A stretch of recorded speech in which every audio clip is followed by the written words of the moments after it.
Hey, Keith here with Rebel Civics live. This is the second live show we've done in this series, and it's episode 5. Today I'm going to talk about flag etiquette, U.S. flag etiquette, and the Pledge of Allegiance, and a few other topics. This was kicked off because of a local firestorm controversy in my neighborhood from an owner who had a flag upside down, and we started discussing the distress signal behind that. So did some research on flags and the flag etiquette. So I'm going to start with the U.S. flag code. So as you might imagine, the federal government, or as I sometimes call it, the general government, they have some laws about it, about how we're supposed to treat the flag. And they have some rules. So first I'm going to go through that so we understand what this is called. So it's the U.S. flag code.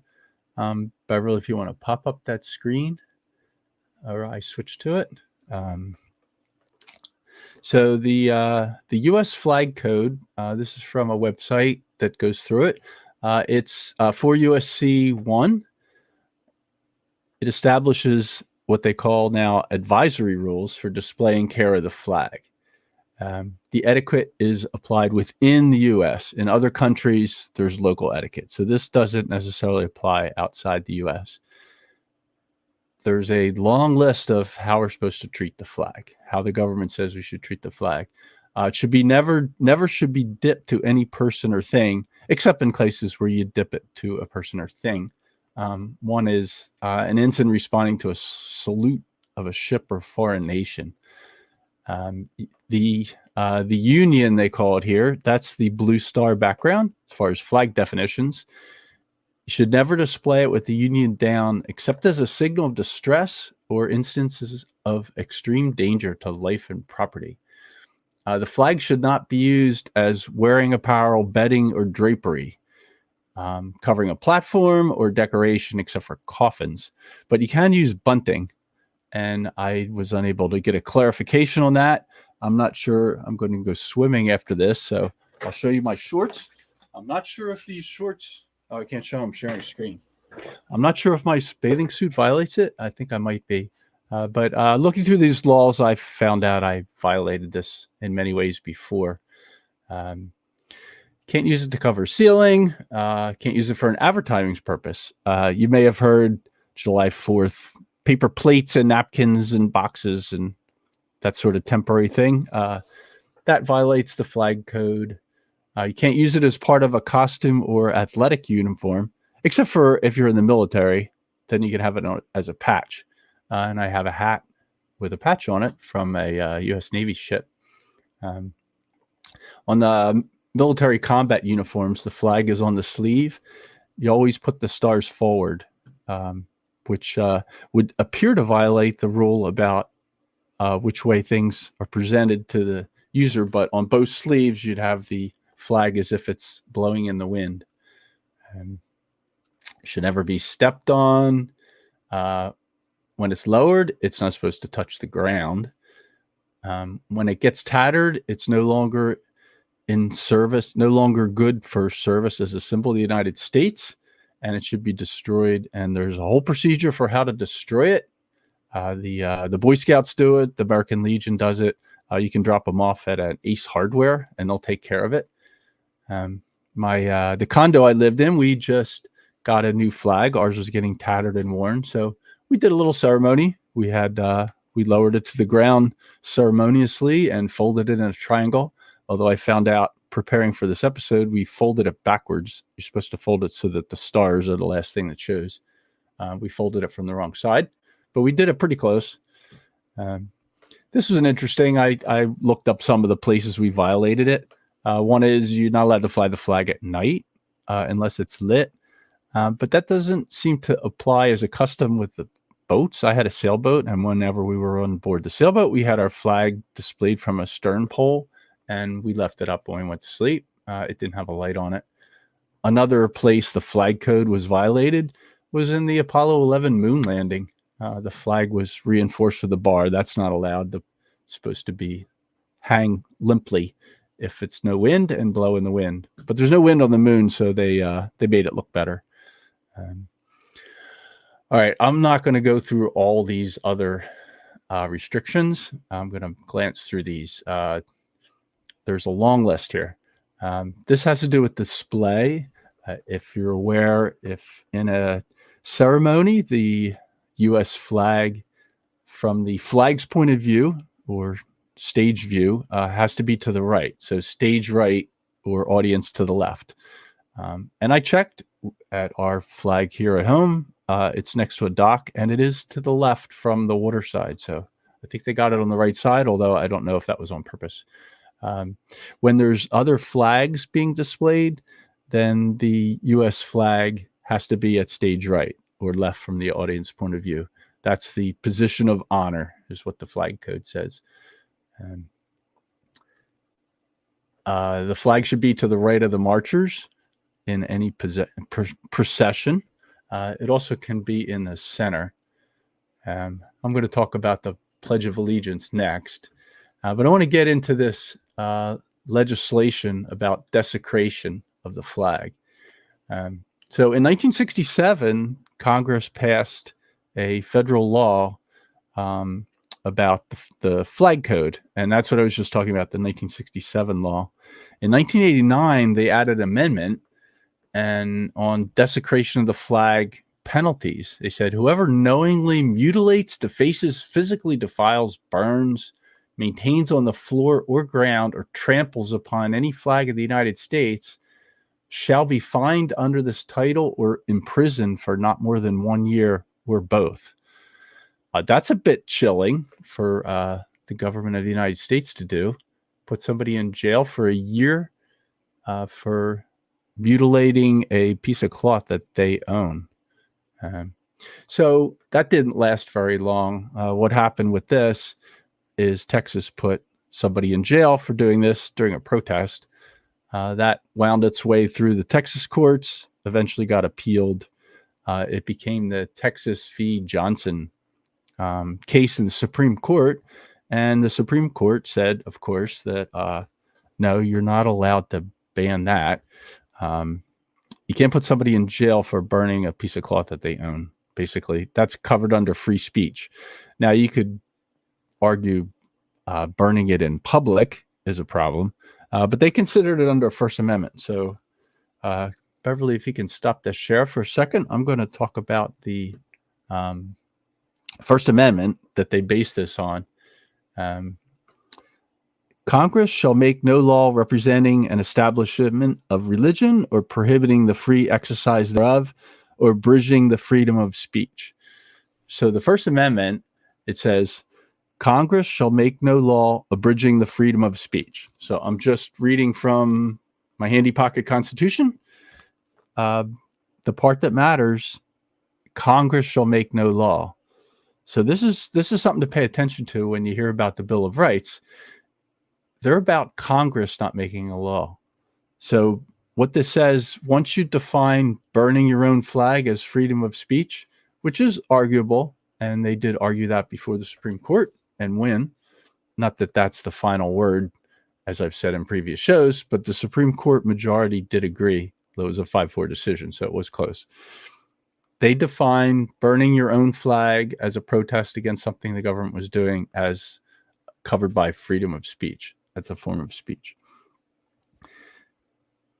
But to argue that the First Amendment is the reason that you can ban that, that is a bit of a stretch. It's generally called the Incorporation Doctrine, which happened in the 20th century, that the Supreme Court started claiming that these amendments apply to the states.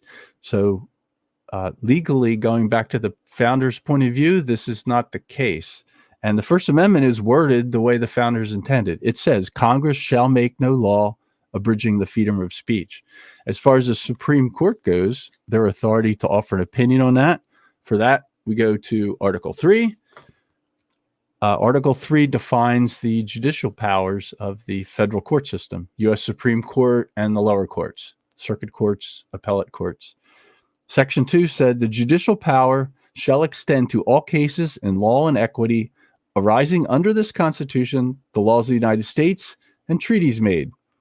And then it goes on, talks about ambassadors, maritime jurisdictions, etc. Controversies between two or more states, and controversies between citizens of different states. So those are two cases where the state court doesn't have jurisdiction because it's between states. Other than that, the federal courts have no authorized power. So because Article 1 says Congress shall make no law abridging the freedom of speech, and Section 2 says judicial power shall extend to all cases in law and equity arising under this Constitution, the Supreme Court opinion on this should it be back in the states? Doesn't actually matter legally. By the founders' point of view, which is where Rebel Civics is based on. We're talking about an originalist point of view. Like, what did the founders mean when they wrote this document? My interpretation of Congress shall make no law is that Congress is not allowed to make a law. I don't know what else you could think those words mean. Once you define freedom of speech to be burning a flag, then it's done. As I've mentioned before in previous shows, it's always interesting to read the dissenting opinions. So in the Supreme Court case that decided this, the majority opinion is pretty clear. They said that they considered it free speech. Now, they argued under the First Amendment, which I disagree with. I think they should have argued that case under the Texas freedom of speech. I didn't check Texas law, but Florida law, which I'm more familiar with, has a freedom of speech. So if I was attempting to argue this within the state of Florida, I would not use the First Amendment at all. You don't need to. It gets into the trouble of the First Amendment saying that Congress shall make no law. The First Amendment does not say Texas shall make no law abridging the freedom of speech. For that question, you have to look at the state laws and the state constitution. Florida has a freedom of speech in its constitution, and it's pretty much worded the same as the First Amendment. Florida has a number of amendments that define rights that are very similar to the Bill of Rights. Florida has the right to keep and bear arms. Florida has the right to freedom of speech. So if you're talking about a Florida law, and the same applies in Texas, they should have been looking at the Texas Constitution, not the U.S. Constitution. All right, I'm going to go on. Let me share tabs again, please. Thank you, Miss Beverly. The next subject I'd like to bring up is this flag desecration amendment. We talk about this as the flag burning amendment. It's a proposed addition to the Constitution that would allow or delegate authority to the U.S. Congress to prohibit and punish desecration, quote unquote, of the flag. The good part about this is that the people that are pushing for this recognize that they need an amendment to do this because they need the states to ratify a proposed amendment to give a new power to Congress that they clearly do not have per the Constitution. So that's the good part about this. Procedurally, I agree, should be amendment. However, burning a flag, which is private property, making that illegal, and also all forms of flag desecration, that's a scary thing to give to the government. Hand them the power to decide what is desecration, and put people in jail for a year for it.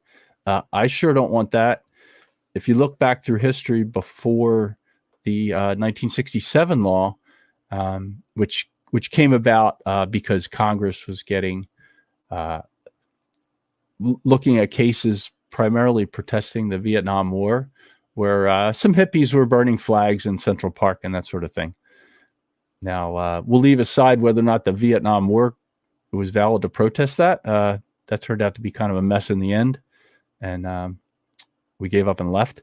But the United States government gave up and left. Sorry to use we. I smack myself for doing that.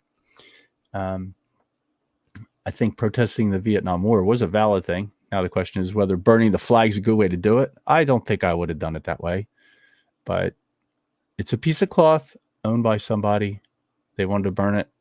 You can burn it. Interestingly, in the flag code, the way you retire a flag that's worn out is you burn it.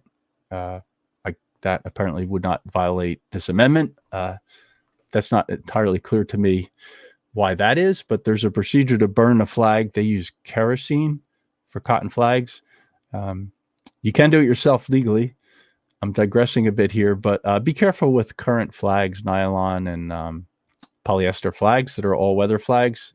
You don't necessarily want to burn them someplace where you're breathing the fumes. So don't retire your flags that way unless you're careful. This amendment almost won. It lost in a 2006 vote by 1 in the United States Senate.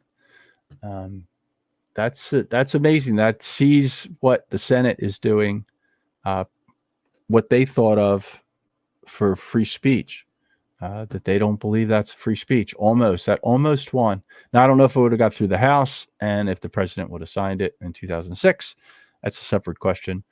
This Wikipedia article does say that it received the new one in 2019 received the support of the Trump administration, but keep in mind we're on Wikipedia here, and they rarely let an opportunity to bash Trump go by. So I don't put too much stock into that, but maybe he was for it. He's a nationalist, and the Wikipedia goes into some of the background here. I talked about some of this.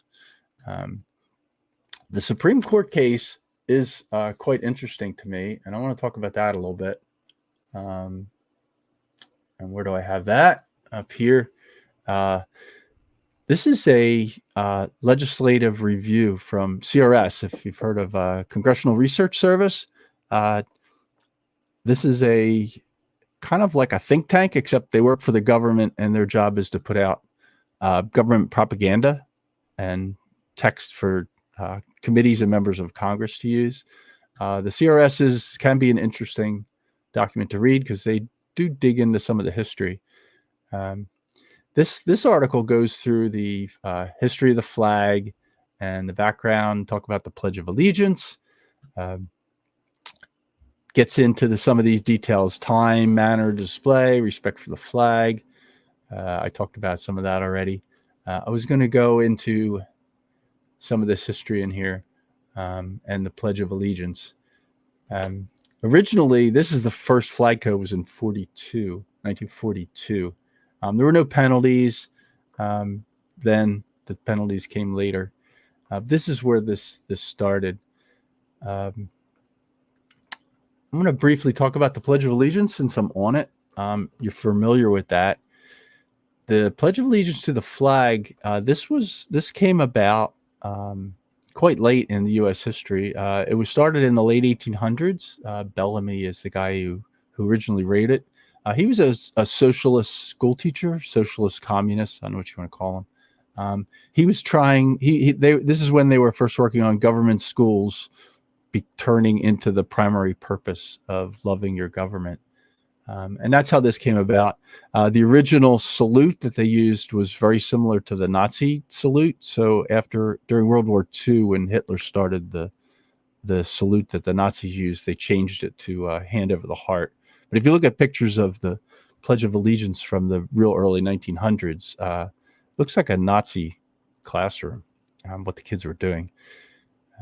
The pledge, I used to say this, and in preparing for the show, I decided I'm going to do a separate show that goes into more detail about the history of the pledge and why I no longer say it. But I'll give you a spoiler alert. I'm not a big government socialist, so I don't say the pledge anymore. I used to go to a lot of events where people would say it, and I went to government schools. We said it every morning. The problem with it is that just about everything in this is false. So when I say, I'm going to read it and briefly go through this. I pledge allegiance to the flag of the United States of America. As first off, you can't pledge allegiance to a flag. Symbolically, you can pledge allegiance to the United States of America. I'm not sure where to take that. If Florida decided to leave the Union, I'd probably leave with Florida. So I wouldn't say that line anymore. I am allegiant to the United States. I'm allegiant to Florida. But yeah, I don't say that line anymore. To the republic for which it stands, I think that's the only phrase that is still valid to me. It is supposed to stand for a republic, although we're getting so far from a republic that I'm not sure this line is really valid anymore. But I do agree with that one. One nation we're not one nation. The United States was never one nation. The founders never considered us one nation. That's why they set it up with 13 independent sovereign states in a union with limited power. Even within a particular state, you can't claim that there's one nation. The United States is a tremendous variation in people and culture and belief systems, religions. So one nation, no, I don't say that. Under God, I'm an atheist, so no, it shouldn't say that. Actually, as a side note, that was added in 1954. The word under God was never in the original one. I don't think they were trying to push religion when Bellamy first wrote this. So that was added later, and it is part of the reason the Supreme Court case that happened in the 60s or 70s, where the parents of school children were objecting to being forced to say the pledge because of the under God. And that eventually went to the Supreme Court, and the Supreme Court's opinion was that a government school cannot require children to say the Pledge of Allegiance. One of the reasons was because the government cannot compel a religious ceremony. So this idea, this one nation under God, by the way, that's the first one I stopped saying. Indivisible, definitely not. I may have mentioned on previous shows, but the United States is not indivisible. All empires eventually end based on all world history. The bigger the empire, the harder they fall. So no, the United States is not indivisible, and I don't expect it to go forever. It was not created as a union in perpetuity. That was one of the changes between the Articles of Confederation and the Constitution we are supposed to operate under now, is they got rid of the union in perpetuity, because the founders with the 13 states did not believe that it was a perpetual union. They retained authority of the states and wished to divide up. With liberty and justice and all, that would be cool, but we don't have that. The flag code itself says that it should be rendered by standing at attention, facing the flag with the right hand over the heart. Then they go on between uniform men and religious headdress should be removed. While you're doing that, if you're uniform, though, you salute. You don't put your hand over your heart, according to the flag code, United States Code. So there's several problems with this. The history, and I said I'm going to do another show and get into the history of what all this came from, and the socialist background of this, and what they were trying to do in indoctrinating children in government schools with the pledge. The way my history with the pledge went is that I stopped saying particular lines. I think under God was the first one I stopped saying. So when I had to say the pledge, I would just skip that line. Then I realized I'm leaning more and more towards secession, or at least that it's possible and legal. So I stopped saying indivisible. Then I stopped pledging allegiance to a flag. That's a piece of cloth.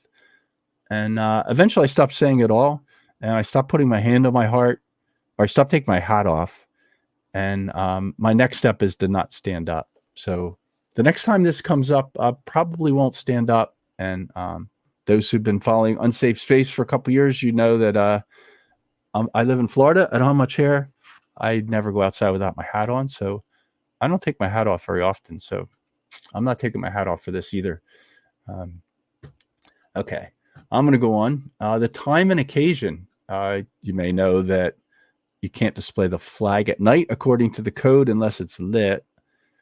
Also, you can't display the flag according to the code when the weather is inclement, except when an all-weather flag is displayed. This is left over from when most flags were cotton. So in heavy weather, the flag had to be taken down. But now we can get what they call all-weather flags, nylon and polyester. I think nylon is the best. They survive for a couple years, even in Florida, outside all the time. Although during a hurricane, you need to take them down because they would get shredded. There's a long list of days when you're supposed to display it. We just leave ours up all the time, so this doesn't come up.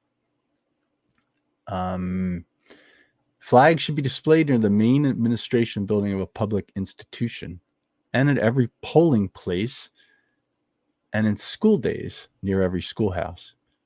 That applies to government schools. The position and manner, this is interesting, with how it has to be displayed and where. I think I already talked about draping. Above and below is an interesting problem. An interesting rule. The flag, U.S. flag, is not allowed to be displayed below another flag within the United States jurisdiction, with one exception I'll talk about in a minute. Often what you see is the U.S. flag on a single flagpole and then the state flag below it, or some other flag. Could be the Marine flag, the flag of a club, burgee of something, normally smaller and below. And for many years, I wanted to get a flagpole and put it up and put the Florida flag on top, because Florida is actually sovereign state. The states came first conceptually. The states have more power than the federal government in nearly all matters, except what's been expressly delegated. And if the states wanted to, they could get together and shut down D.C. and try again, create a new union. So my view is that the Florida flag should go above the American flag and be bigger. But yeah, my girlfriend wouldn't let me do that. And the condo people didn't like that idea too much either, although a couple of them got it. Interestingly, we were in Texas. I had not seen this much before, but this summer we were in Texas, and driving around the countryside of Texas, what you find is that almost anybody that has two flags in front of their ranch in rural Texas, they have two poles, and the Texas flag and the U.S. flag are at the same height. I don't recall seeing anywhere during the long weekend I was there where someone had a smaller Texas flag under a larger U.S. flag, although I've heard it does happen. That was interesting. Also, I noticed that if somebody only had one flagpole, then it just had the Texas flag. They didn't have the U.S. flag. I think I saw it one or two places, like a government building, but I didn't notice too many Texans that had that, had the U.S. flag with displayed only. So I kind of like that. I heard in Texas schools, when they do the pledge to the U.S. flag, and they do the pledge to the Texas flag.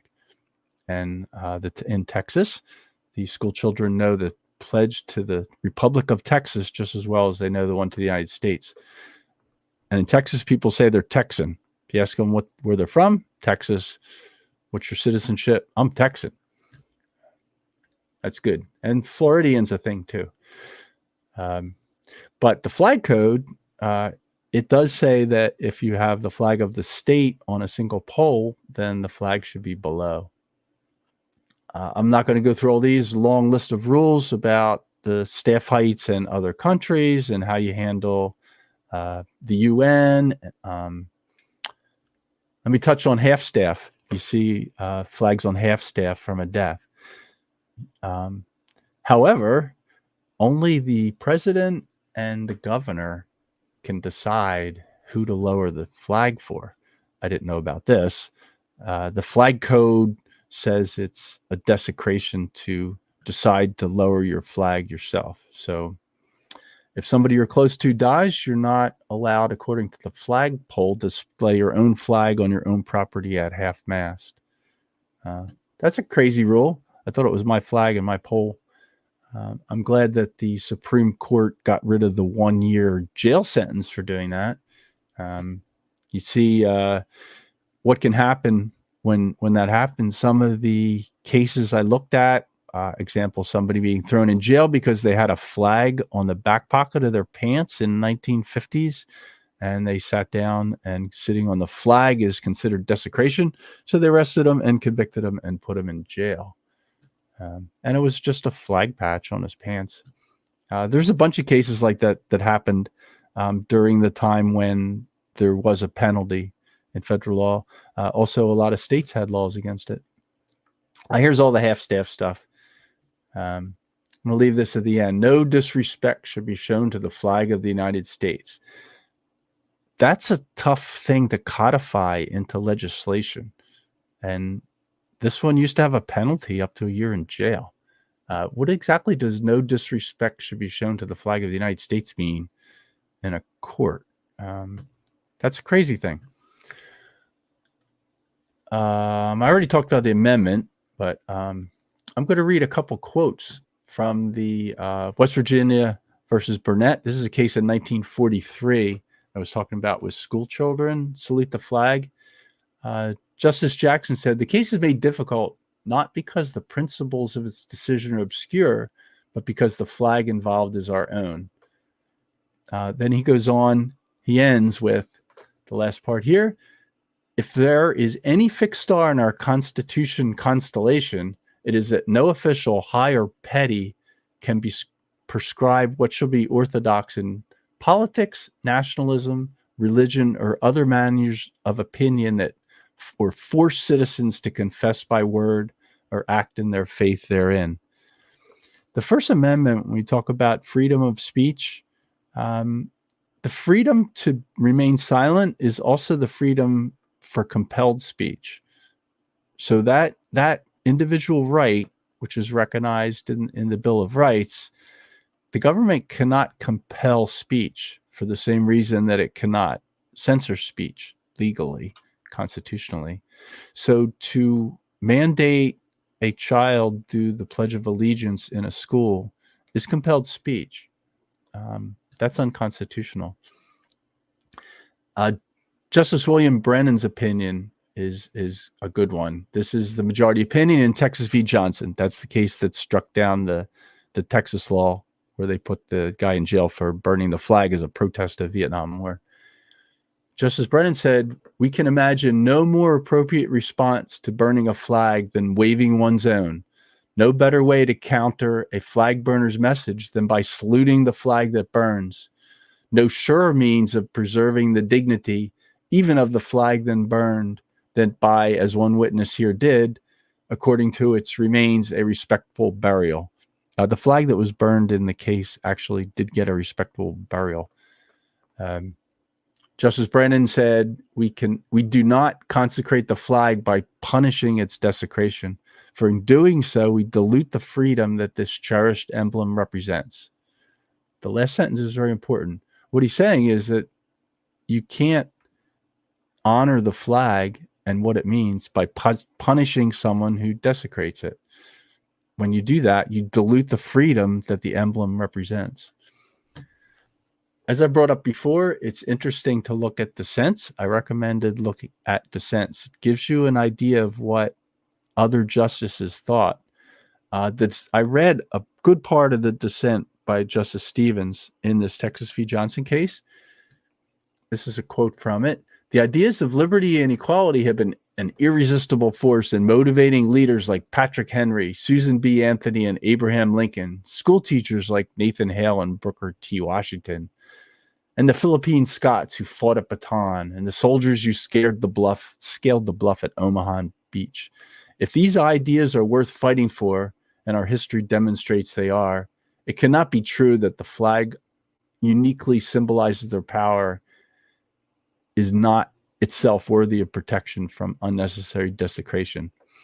Now that like mind screw word jumble, he's appealing to an entirely emotional, head-spinning list of names of people we're supposed to like and honor. There's absolutely nothing in that is actually an argument. It's silly, and the whole dissent reads just like this. It's an emotional appeal. It's full of political. It could be a campaign speech. It sometimes astonishes me that a Supreme Court justice would write something like this and use it to argue for why he voted against something that is reasonably considered unconstitutional. Scalia explained why he cast the deciding vote. It was 5-4. I think he was on the fence for a while. The 5-4 decision to say that it was free speech. Scalia said, if it was up to me, I would put in jail every sandal-wearing, scruffy-bearded weirdo who burns the American flag. But I am not king. That's a good point. He's admitting that the Supreme Court is not a king. They're not a super legislative body. They don't get to do this. Congress shall make no law. it says, and the Supreme Court has jurisdiction over cases where Congress is allowed to make a law. That's the whole thing. All right, Beverly, if you want to pop up the slides, I'm going to go and see them. This one I already talked about. Is that the first one? This is the Justin William Brennan slide. Okay, go to the. I'm learning how to do this, folks. This is the first time. Okay. Here's a great quote. This is what Johnny Cash thinks about individual rights as far as the flag goes. Johnny Cash said, "I love the freedoms we got in this country.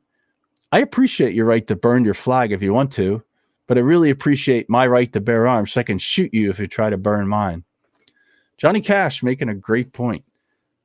He's saying, in response to this whole controversy about desecrating the flag, a flag is private property. It's a piece of cloth. It's private property.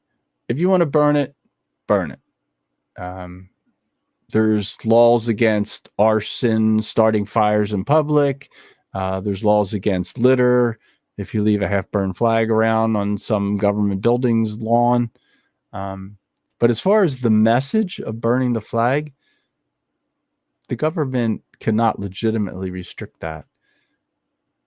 And Johnny Cash also gets in the idea that if you try to burn mine, I can stop you. That's a great quote. So I kind of want to end this episode with something that I've been saying for years. This came out years ago when it was one of the versions of the flag burning amendment. It was Senator John Thune had proposed it, say 20 years ago. And I remember spending some time thinking about it. I happened to know the press secretary for the senator at the time, and we discussed it. And my view of this is that the U.S. flag is the symbol of the right to burn your flag. I didn't quote this because I'm the one who said it. So if you want to quote me, you're welcome to quote this. The U.S. flag is the symbol of the right to burn one's flag. This is an individual rights question, free speech question. A flag desecration law is abhorrent to the principles that America was founded upon. And I disagree with the whole concept of a flag burning amendment. I'm not super happy about the code. I'm glad that they no longer put people in jail for a year for quote unquote desecrating the flag. So I'll end here with this. I'll leave you with Johnny Cash's thought and my summary of the right to burn one's flag. And I'll do a later Rebel Civics show, and I'll get into the history of the Declaration of Independence for people who haven't thought that through before about why most of what's in there is false for me and why it would be a lie for me to pledge allegiance. So I don't say it at all anymore. Next time I'm not going to take my hat off. I wore a hat. I'm familiar with the concept of impersonating an officer. I'm not impersonating a Navy officer, but I actually was given, my background is military electronics. I was given this flag for fixing a problem on an Aegis, on an LCS. That's a littoral combat ship. And I wore it because it has a flag on it. And I thought I'd show you the flag requirement that when you display a flag hanging, the Union, or the stars as they call it, the blue background with the stars, the Union goes to the left. But on clothing, you can have a patch on either sleeve. You can have it on a hat in a uniform. It's supposed to be a military or police uniform. The flag is displayed as if you have a pole raised and the flag is blowing back in the wind. So that's one of the exceptions. There's another exception I think I hinted at, and I said I would talk about later. I almost forgot. The exception of flying another flag in a ceremony above the U.S. flag, the exception is during a religious service on a Navy ship or Coast Guard ship, the religious flag is allowed to fly above the U.S. flag. That was another one that bugged me because I certainly wouldn't allow that either. If your idea is that nothing can be above the U.S. flag, then the symbol of some church shouldn't be above it. But that is one exception that's in the code. A religious flag can be flown above it. My view is that the Florida flag should be above it. And if I got the chance, I'd be flying a Florida flag above the U.S. flag. As far as the clothes and flag, I'm not sure exactly what bunting versus clothes is, but I'm going to stand up. I'm going to show you. I live in South Florida. It's a little warm today, so I'm planning on going to swim. I don't know if I'm violating the U.S. flag code with my bathing suit, but sorry, this is my bathing suit. I bought it because I liked it. I kind of like the principles of the United States, but I also appreciate my right, as Johnny Cash says, to burn my own flag if I want, although I wouldn't, except in a ceremony where I was burning my own flag as it required. And I appreciate my right to keep and bear arms, so if you come and try to burn my flag, I can stop you. Anyway, thanks for watching. We'll have a episode in the future, and I'll go into more detail about the history behind the socialist or communist, however you want to think about it, Pledge of Allegiance and the indoctrination of children with that pledge, and why I do not say that anymore, because almost every phrase in it would be a lie for me to say. So I'm not pledging allegiance to a piece of cloth, and I'm not stating this socialist pledge. So I'll get into that later. So goodbye for now. If you're watching live, thanks for joining. If today's Wednesday, we have a narrative dissonance show tonight with Carter. Always interesting philosophy show. And on Friday, we have a token minority report. So thanks for watching, and I'll see you all next week.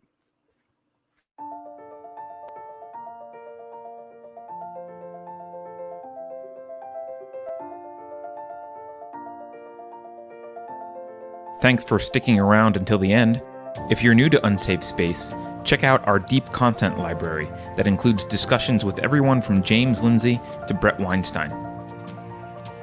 And please consider helping to fund our work by visiting unsafespace.com/donate. You can find us on a variety of social media platforms, and you can find a community of like-minded individuals on our Unsafe Space Discord server, which is open to financial supporters at any level. We hope to see you there.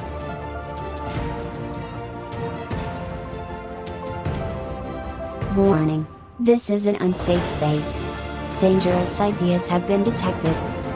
The content of this production may be upsetting to Brian Stelter. Please do not expose him to it. For completely legitimate reasons, Taylor Lawrence is requesting any information you may have about the following individuals. The Twitter subroutine appears to be malfunctioning.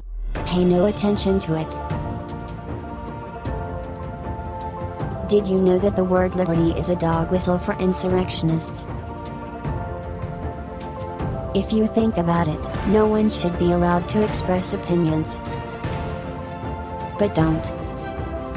Think about it, I mean. That's not your job. Thinking has been scientifically proven to be less efficient than compliance. Science, scientific, and scientifically are registered trademarks of the World Economic Forum. Unauthorized use is prohibited. Computer voice courtesy. Never mind, that last line is fake news. Please disregard it and return to your safe space immediately. There will be cake.